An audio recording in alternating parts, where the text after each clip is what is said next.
Emanuel, this is you, right? WME executive Emanuel has come out and confirmed that he is the one that fired Justin Baldoni, and he stands with Blake Lively and Ryan Reynolds. Let's get into it. And also, I just want to say that making this video is extremely scary for me because who knows what they can do to my career. But what is done in the dark will come to the light, and I think everyone deserves the truth.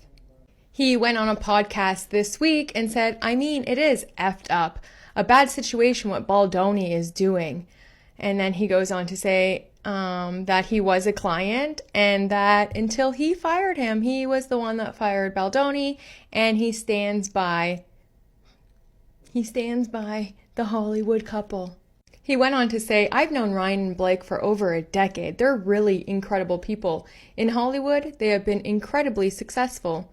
People work with them. They've never had any bad mojo out there, treated people badly. They are charitable, given tons of money away.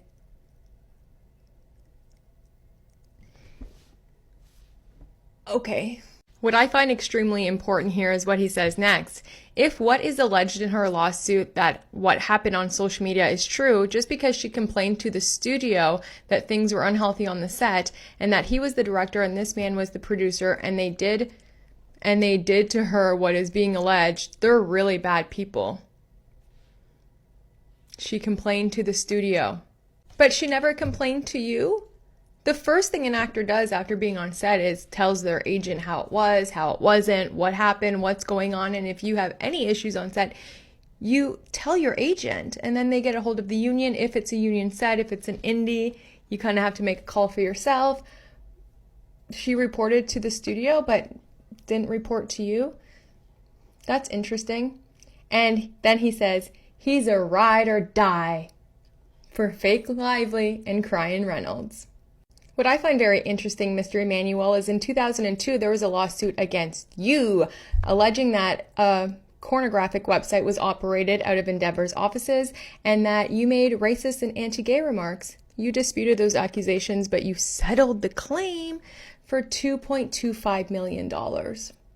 And this is also you as well, right? When Terry Crews came forward about being sexually assaulted by one of your agents, you tried to keep the agent. And when Mr. Crews reported it to you, you offered to put him on a leave, and Mr. Crews told you that that's not good enough. He wasn't just S-aged, he was S-a'd.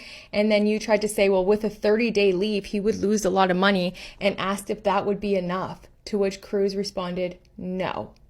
So then afterwards, he got his lawyers involved, Crews got his lawyers involved, and then you let that agent go who S-a'd one of your clients. Also in 2021, you took on Sean Diddy Combs. You signed with him. And now I know a lot of people are going to be like, oh, well, Sean Diddy Combs, that whole stuff only came out in 2024. Nah, wrong.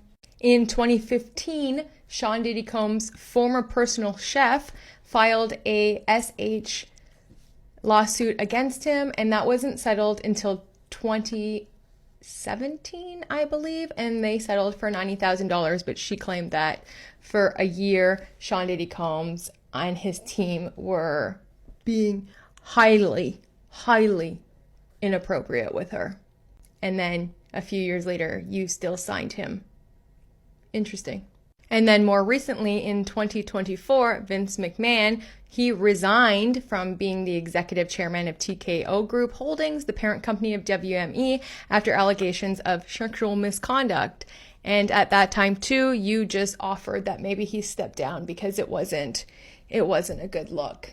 So it just seems that you have had a run-in a lot with a lot of bad people and still decided to back them. It looks like you pick and choose who you're going to ride or die with. So it's not surprising that you're on the side of Fake Lively and Ryan Reynolds, considering Ryan Reynolds is like you're probably one of your biggest money makers. But yeah, interesting past. And that's just within like a Google search. I wonder what else is going to be discovered.